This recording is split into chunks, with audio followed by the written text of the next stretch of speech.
Vamos orar.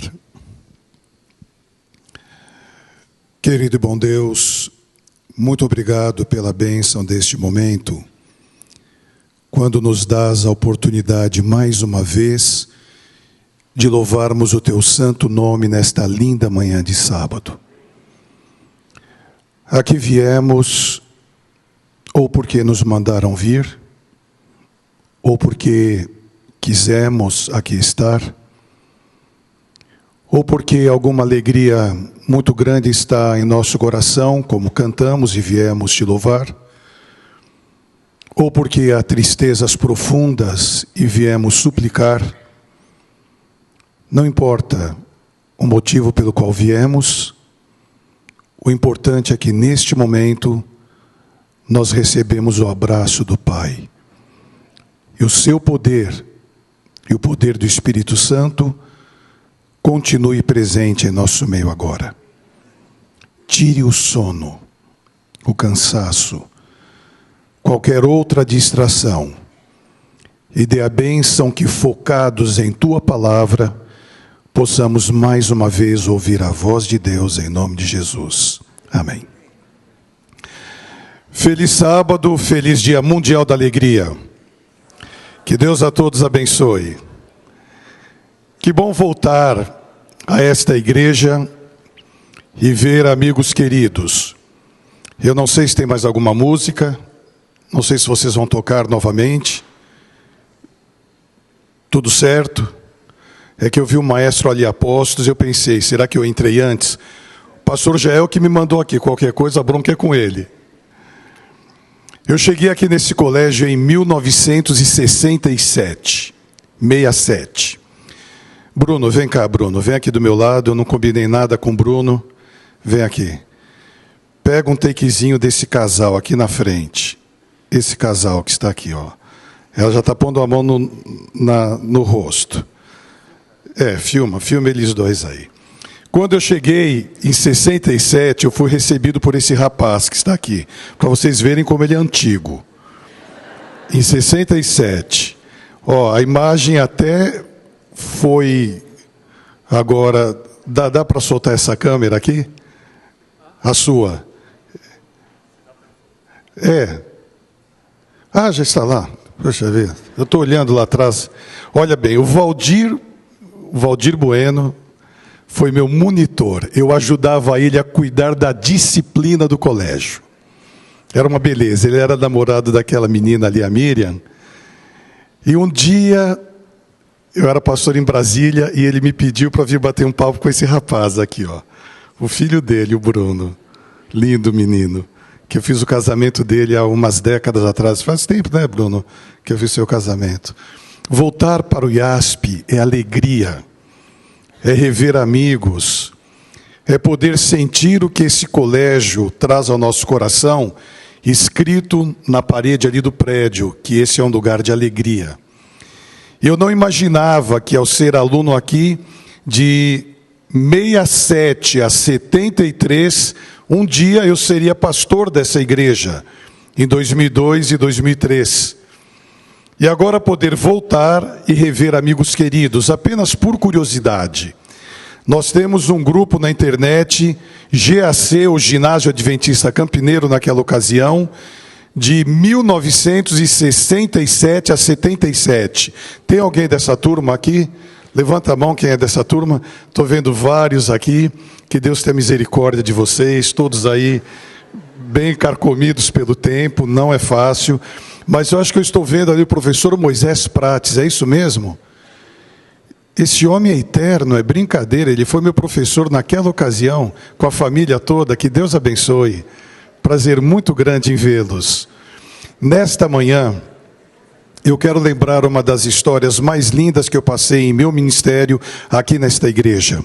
Esse lugar que nós estamos agora, no meu tempo, era um lindo pomar de laranjas. Era um lugar muito agradável.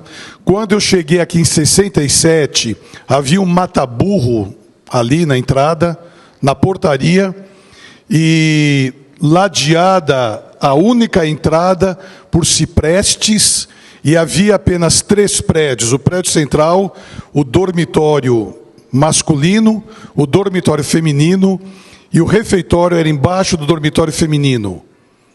E o ginásio de esportes, somente isso. E o colégio foi crescendo e hoje é essa pujança que nós vemos. A construção, quando começou essa construção dessa igreja que nós estamos agora, eu era um garoto novo. Em 73, quando eu saí, no início da construção, ela foi inaugurada em 77, é isso mesmo, pastor? Em 77? Que ela foi inaugurada?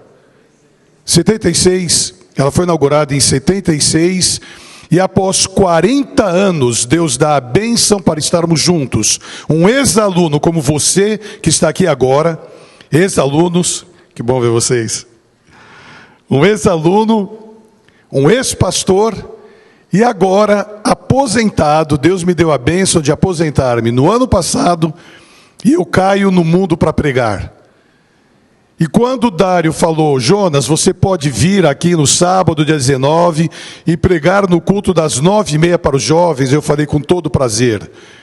E eu pedi a Deus que colocasse em meu coração o que eu falaria para essa rapaziada que está aqui, para vocês. Eu vi aí um conjunto jovem, eu identifiquei-os como muito jovens, eu não sei o nome desse conjunto, mas são jovens adolescentes, não é? É isso mesmo? É? Deus seja louvado pela música que é na igreja, pelo louvor, pela congregação. Mas eu quero contar a história de uma igreja que foi depredada, ela foi fechada, ela foi arruinada. Ela foi saqueada, mas pelo seu líder. E isto aconteceu em um período quando, infelizmente, o reino de Israel estava dividido. 10 tribos formavam o reino do norte, com capital em Samaria, e 2 reinos, o reino de Judá e a capital era em Jerusalém. Irmãos divididos, família dividida, igreja dividida, mas esta igreja de Jerusalém estava pelo seu líder deixando de cumprir o que Deus queria. E eu quero falar para vocês de um jovem de 25 anos, da idade de alguns que estão aqui agora, um pouco mais do que outros, um pouco menos do que a rapaziada do ensino médio mais jovem, mas ele tinha 25 anos. Nessa fase da vida, hoje, nós tomamos as decisões mais importantes. Com quem vamos casar? Qual vai ser a minha profissão? Onde eu vou morar? Em média, 25 anos de idade, nós tomamos essas posições. Olhem o que esse rapaz fez. Abra sua Bíblia em 2 Crônicas, no capítulo 29. 2 Crônicas, capítulo 29, versículos 1 e 2. 2 Crônicas 29, 1 e 2. Tinha Ezequias 25 anos de idade quando começou a reinar, e reinou 29 anos em Jerusalém. Era o nome da sua mãe Ábia, filha de Zacarias. E fez o que era reto aos olhos do Senhor, conforme tudo quanto fizera Davi seu pai. Tinha Ezequias 25 anos, príncipe, filho de Acás.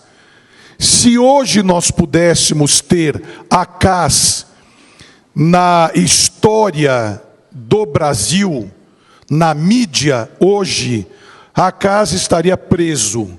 Ele era um bandido.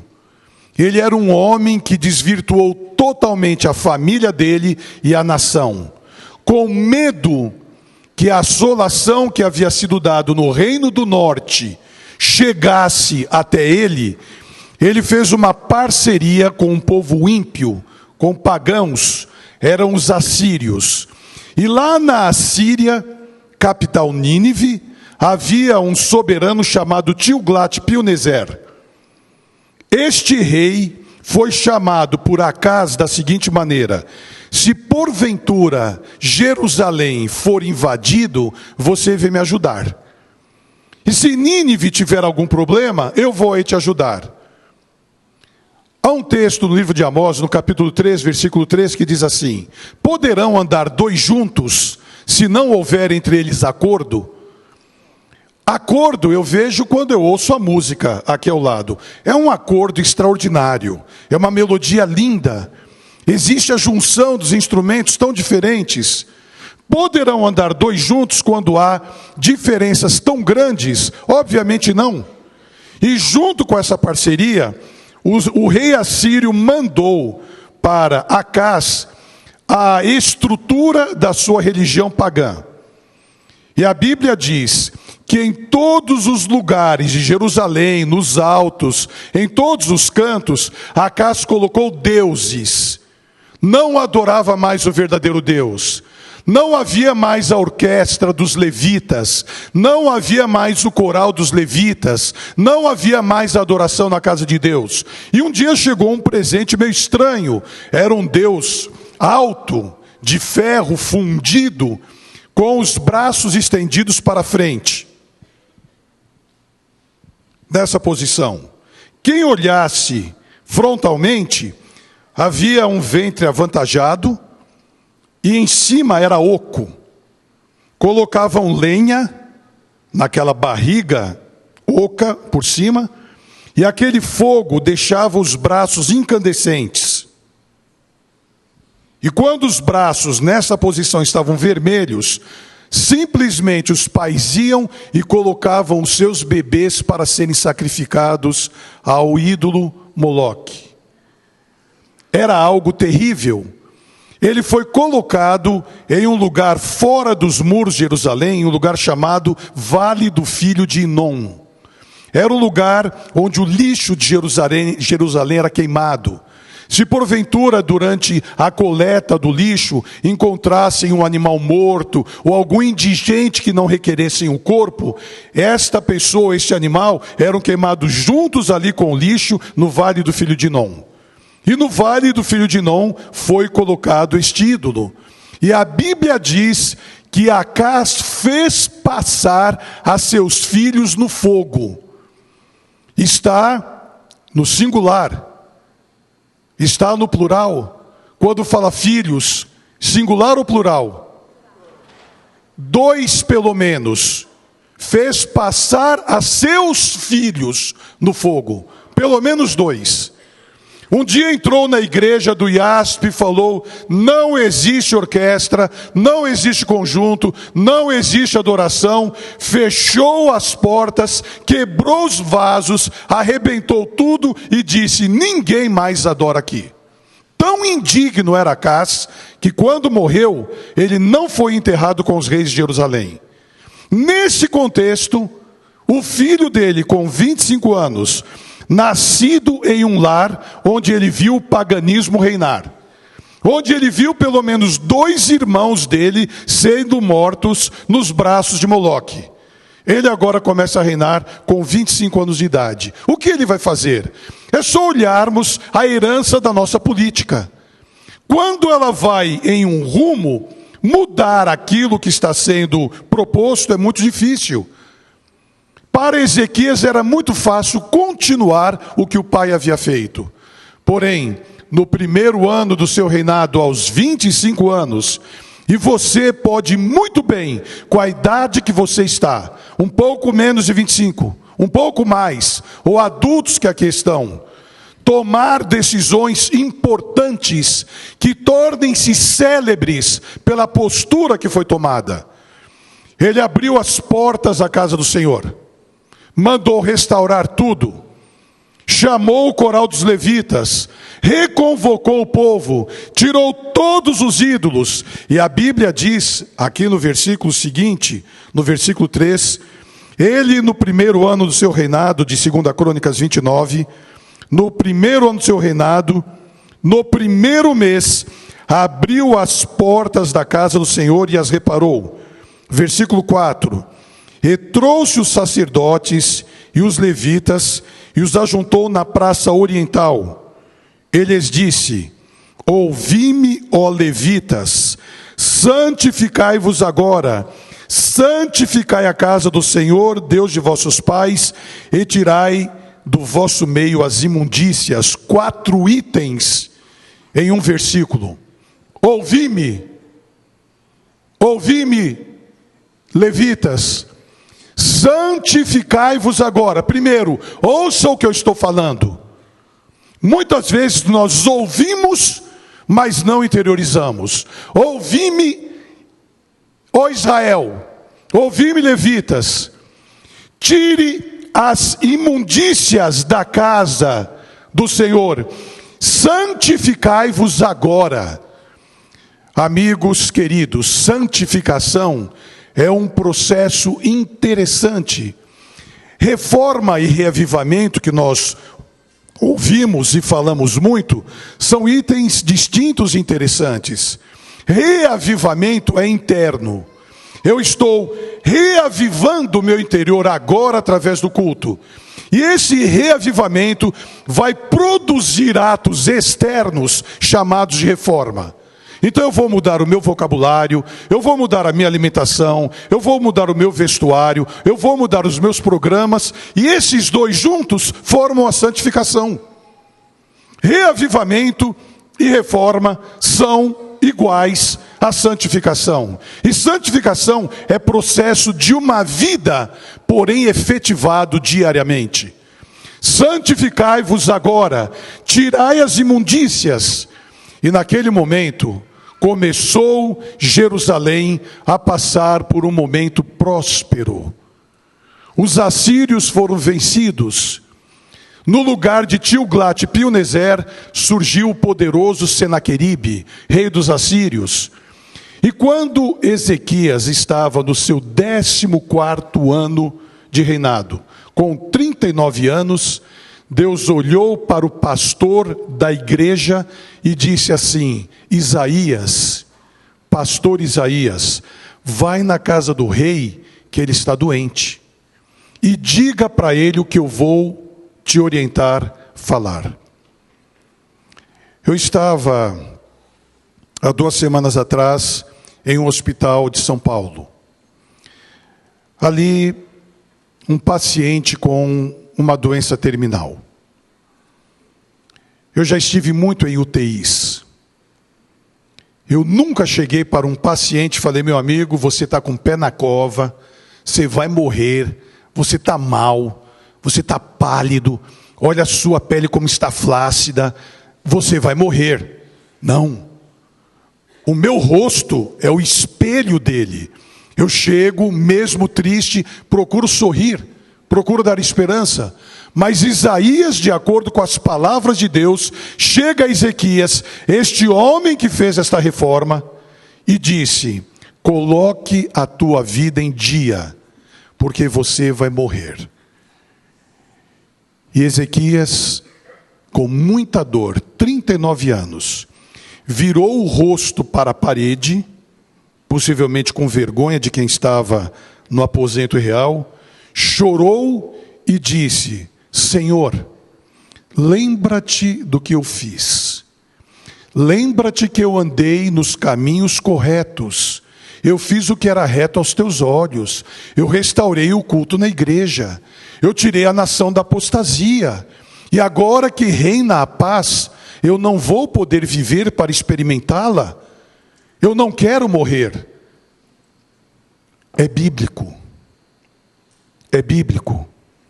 Quando você passa por alguma dor, dizer a Deus o que vai em seu coração. Ora, se Deus sabe tudo, por que você vai lembrar o que você já fez? É bíblico. Pode falar. Eu fiz o que era correto. Eu não quero morrer.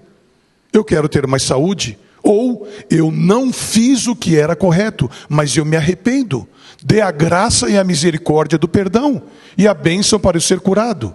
E quando eu vejo lá no livro de Reis este relato, e me vem à mente episódios que estão aqui agora, em 2 Reis, no capítulo 20, logo nos versículos iniciais de 2 Reis, capítulo 20, naqueles dias adoeceu Ezequias de morte, doença terminal.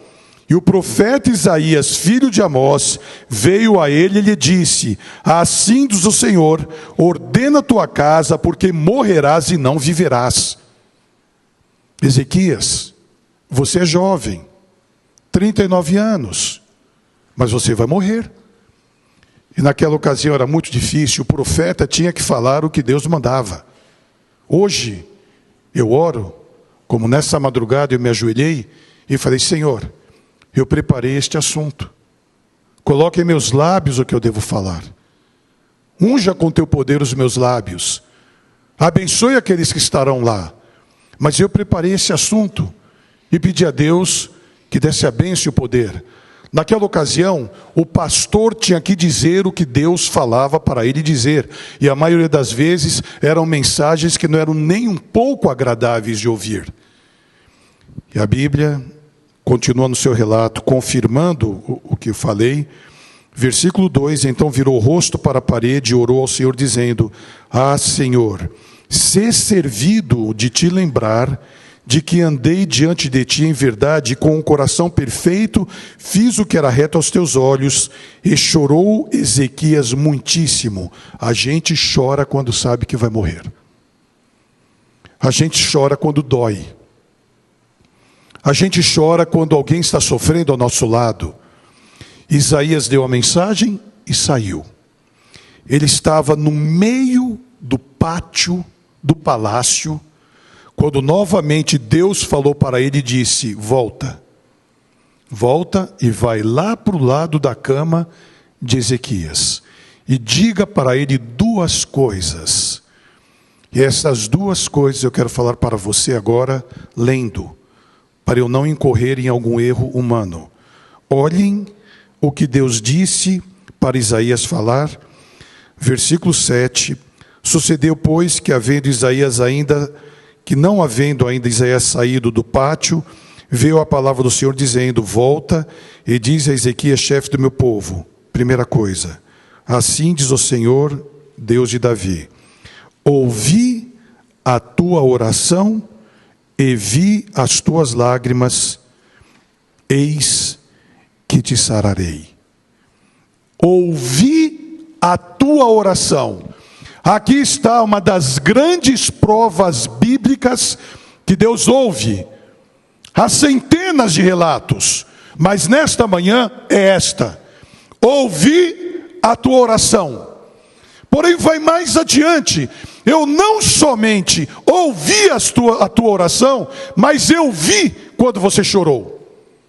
Eu vi as tuas lágrimas. E muitas vezes você chora embaixo do chuveiro, para ninguém perceber que você está chorando, e aquela água doce do chuveiro misturar com as lágrimas salgadas, e quando você sai com os olhos vermelhos, alguém pode dizer que caiu sabão nos olhos, mas você está lá chorando, por vezes escondido, ninguém vê, o cônjuge não vê, o filho não vê, o amigo que mora com você no quarto, aqui no dormitório não vê, a liderança não vê, ninguém vê.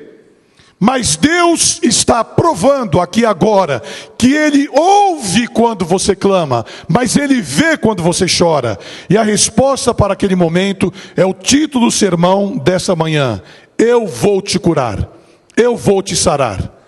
E uma das maiores curas que nós precisamos não é especificamente física.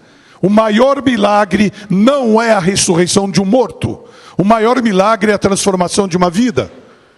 E possivelmente há pessoas nesta manhã, amigos da internet que nos acompanham, que precisam desesperadamente da cura no casamento, nas finanças, em questões particulares, pecados acariciados, não abandonados, que somente eu sei, ninguém sabe, porque se alguém soubesse, eu morreria de vergonha.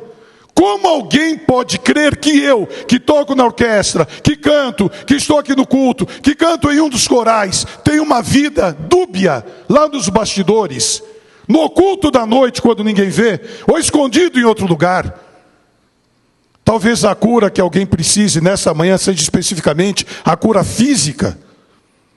Talvez alguém esteja sendo atormentado pelo mal e precise da cura da libertação. Era a madrugada do último semestre que eu passei aqui como pastor. Segundo semestre de 2003. Eu morava aqui atrás, a 2 quadras. O telefone na minha casa tocou de madrugada. Nunca eu gostei de receber ligações na madrugada. Ou é um casal em situação muito difícil, ou é alguém com a saúde muito abalada, ou é um problema espiritual. Mas era preceptora aqui do internato. Quantas meninas eu tenho do internato aqui nessa manhã? As meninas, levantem a mão, as meninas. Um grupo grande. A preceptora ligou para mim e falou: pastor, venha aqui, que nós estamos com uma aluna terrivelmente possessa, tomada pelo mal. Você não está preparado para enfrentar um momento desse. Não existe preparo acadêmico, teológico, doutrinário que te dê preparo para isto, a não ser única e exclusivamente a misericórdia de Deus. Eu me ajoelhei na minha casa, orei e falei: Senhor, perdoe os meus pecados. Dê a bênção e a graça de eu estar com a minha vida em dia. Peguei a minha Bíblia e vim aqui para o dormitório. A hora que eu passei aqui pelo portão, eu vi o dormitório todo aceso na madrugada. Quantas vezes eu já havia passado por esse colégio, tarde da noite, tudo apagado. O dormitório estava todo aceso, e de longe eu ouvia o clamor das meninas. Todas elas na capela, muito assustadas. E eu entrei naquele quarto. Professor, você lembra disso, daquela ocasião? Não sei se você estava aqui ainda. Já estava. Já era diretor interno aqui. E quando eu entrei naquele quarto, eu vi aquela menina em um estado lastimável espiritual. Uma possessão forte. Eu orei. Ali estava o preceptor, me lembro até hoje. E nós oramos, pedimos a misericórdia de Deus. Eu fui à capela, aquelas meninas todas de pijama, com o cobertor em volta do corpo, era uma madrugada fria, muito assustadas. Conversei com elas, nós oramos, e eu propus para elas naquela madrugada o que Ezequias falou para a igreja: vamos fazer uma reforma dentro desse dormitório. Vamos santificar esse dormitório. E naquela madrugada, nós propusemos, e isto está ligado a acordos e ajustes que são feitos, orientados também pela palavra de Deus. E naquele canto do dormitório eu acendi uma fogueira e falei: tudo que vocês têm no quarto, que vocês acham que está impedindo a bênção de Deus, tragam aqui, queimem aqui. E apareceu tudo que vocês imaginam ali.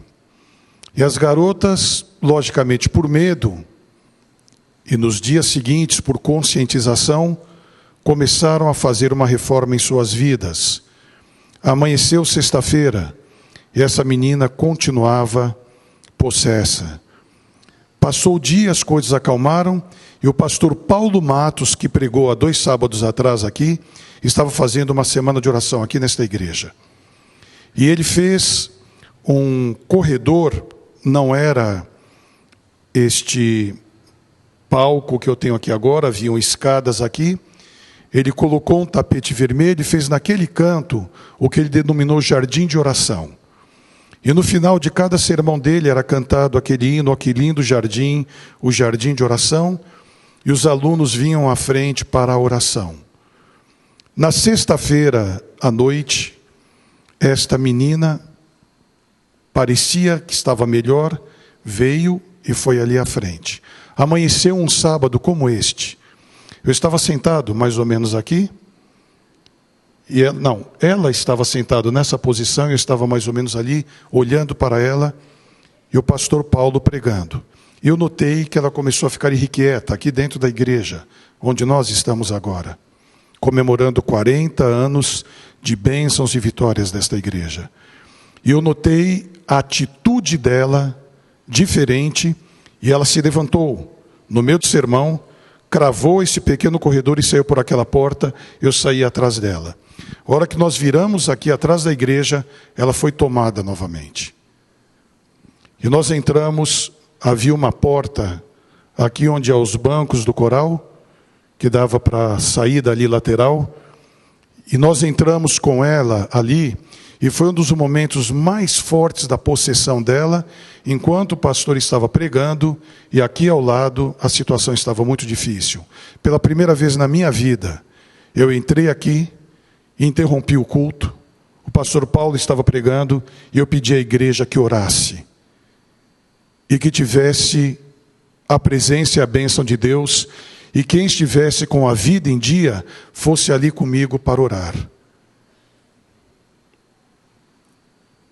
Eu não posso julgar, e não compete a mim, mas foi apenas uma pessoa. E a igreja ficou aqui orando. E naquele momento, nós não devemos dialogar com Satanás. Eu disse o nome dela e falei, ela é de Jesus, ela pertence a Jesus, porque ontem à noite ela se entregou a Jesus e subiu no jardim de oração. E eu ouvi uma das frases mais cruéis da minha vida pastoral. Quando Satanás respondeu por ela, não era ela, eu subi com ela. Ela subiu no jardim de oração, tomada por esse espírito mau. Eu subi com ela. Me veio à mente São João capítulo 13, versículo 2. E Judas, participando da ceia, entrou Satanás em seu coração. Judas tomou a ceia possesso. Jesus estava ao lado. Como o poder do Espírito Santo está aqui agora. Mas você e eu podemos ser uma bênção aonde nós estamos ou uma maldição. Por amor a José, Deus abençoou a casa de Potifar e a terra do Egito. E pelo pecado de Acã, uma nação inteira foi vencida em uma guerra. Passou o sábado. Entrou o domingo, nós não podíamos ter mais essa menina no dormitório. Então, nós, em acordo com a liderança, com a diretoria do colégio, levamos ela para o apartamento no fundo do dormitório masculino. E a preceptora e eu ficávamos com ela. Às vezes abrandava, por vezes aumentava. E chegava à noite, eu ficava com o meu carro rodando aqui por esse colégio até a madrugada, com a preceptora no banco de trás com ela, e nós três orando e dando voltas por esse colégio aqui totalmente escuro. Eu coloquei um colchão ali no corredor e eu deitava ali. Passou o domingo e quando amanheceu a segunda-feira, pela misericórdia maravilhosa de Deus, ela foi liberta. Totalmente liberta. E eu pedi uma reunião extraordinária com a diretoria do colégio. E disse, ela aceitou agora Jesus em seu coração.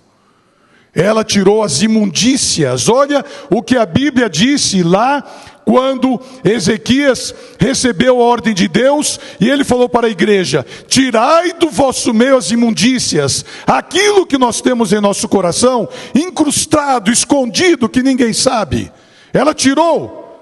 E ela pediu algo muito atípico para o dia anterior. Ela queria ser batizada porque no dia seguinte ela voltaria para a casa dela. Ela não ficaria mais aqui no colégio.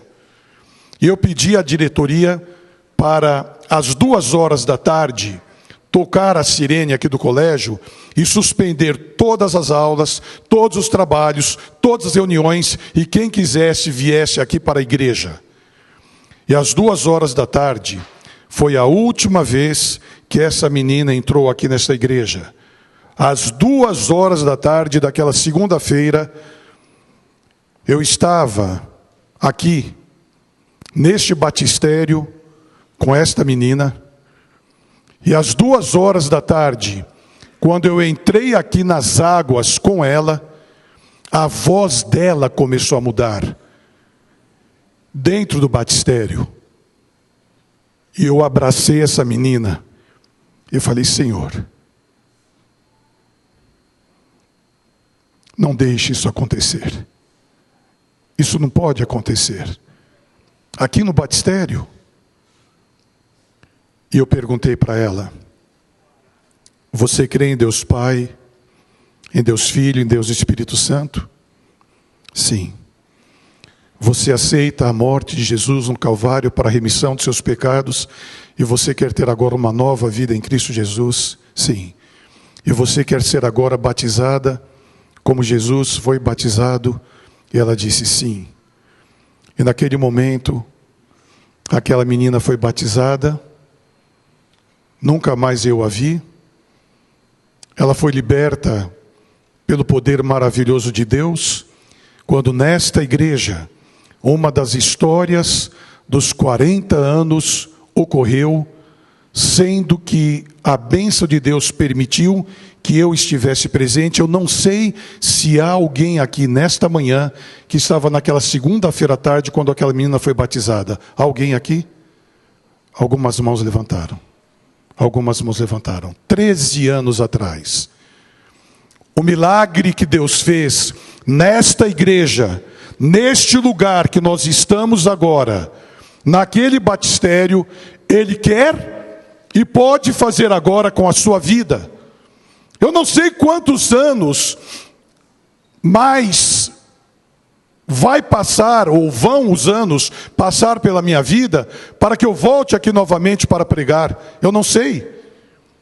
Eu não venho pregar aqui há muitos anos. Mas eu não gostaria de perder a oportunidade nesta manhã, para dizer para você, aluno do colégio, aluna do colégio, amigos que moram aqui nas adjacências, amigos que estão nos visitando, eu não gostaria de perder a oportunidade sem dizer: Deus nos dá a você e a mim a oportunidade, nesta manhã, de renovarmos e restaurarmos a nossa vida. E eu não sei se há alguém aqui agora que precise da bênção de Deus e do poder de Deus, rogar a bênção de Deus para a libertação de alguma coisa na vida. Não sei se é a parte financeira, sentimental, emocional, física, eu não sei do que se trata, mas eu quero neste momento orar. E vou embora. Eu quero orar com você jovem, com você adulto, professor, líder da igreja, que tenha em seu coração algo para pedir a Deus e diga assim: Senhor, eu quero nesse momento santificar a minha vida. Eu quero, com a bênção de Deus, tirar aquilo que está impedindo receber essa bênção maravilhosa. Eu quero receber o poder para vencer, para ser uma nova pessoa. E este processo de reavivamento e reforma está ligado à justificação. E justificação pela fé ocorre em estalar de dedos. Eu entrei aqui com problemas, com dificuldades, com dores. Aceito mais uma vez Jesus em meu coração. Interiorizo, passo pelo reavivamento e produzo o ato externo da reforma. E esse ato externo é você que está me ouvindo ter a coragem de levantar-se para uma oração de consagração e vir aqui à frente comigo. Há alguém que quer agora ser liberto pelo poder de Deus, pela misericórdia de Deus. Amém. Vem aqui. Louvado seja o nome de Deus. Eu quero orar com você. Deus seja louvado. Amém. Louvado seja o nome de Deus. Deus está presente nesse momento de reconsagração, de entrega. E está vendo a sua vida. Dezenas, centenas de pessoas se colocam em pé e vêm aqui para frente. E eu quero dizer para você, me vem à mente o que aconteceu na vida deste homem de Ezequias, quando no livro de Crônicas, nesse mesmo capítulo que nós lemos há pouco, lá no capítulo 7, versículo 14, para você que veio aqui à frente, para você que se levantou, no mesmo livro da história de Ezequias: e se o meu povo, que se chama pelo meu nome, se humilhar e orar, e buscar a minha face, e converter dos seus maus caminhos, então eu ouvirei dos céus, perdoarei o seu pecado e sararei a tua terra. Perdoarei o seu pecado e curarei a sua vida. A mensagem de Deus para esta manhã: Deus quer te curar. Deus quer sarar a sua vida.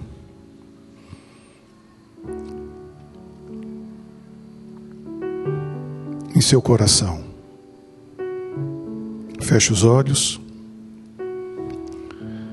converse individualmente com Deus. Diga para Ele por que você veio aqui à frente e por que você se levantou.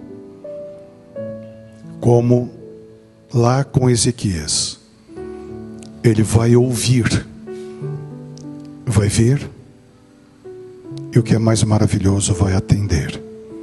Fale com Deus agora, no silêncio desse momento.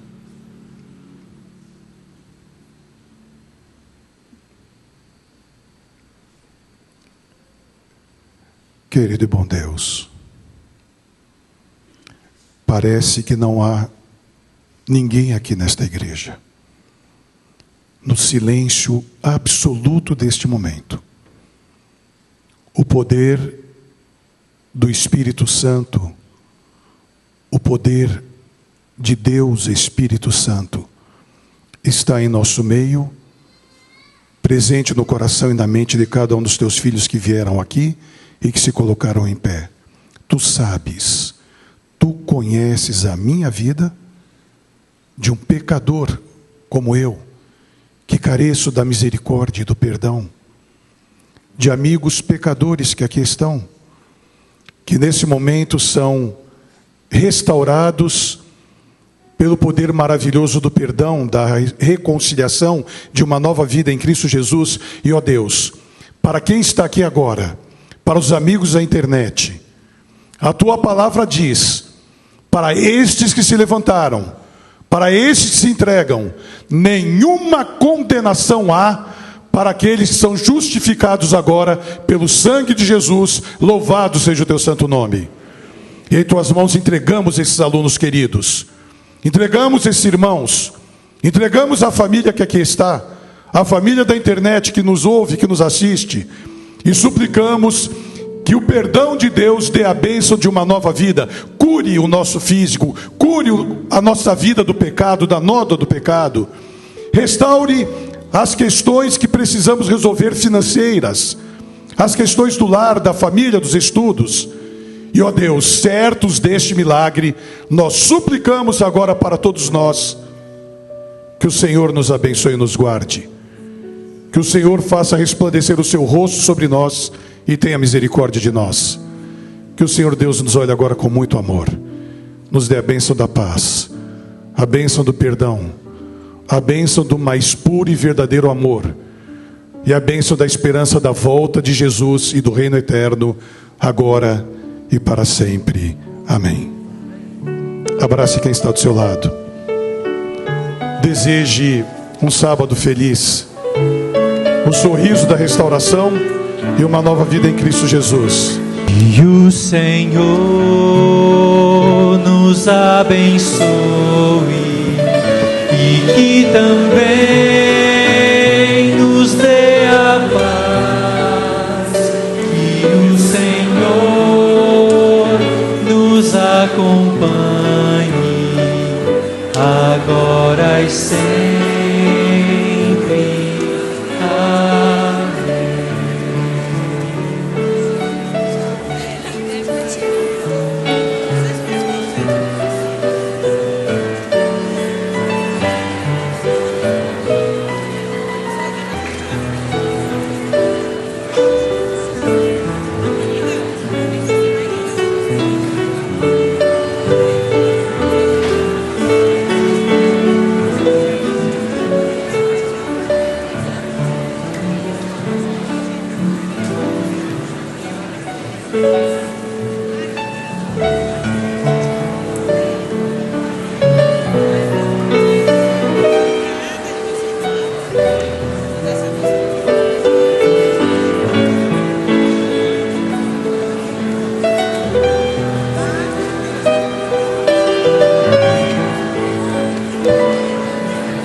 Ana Paula e Fernando.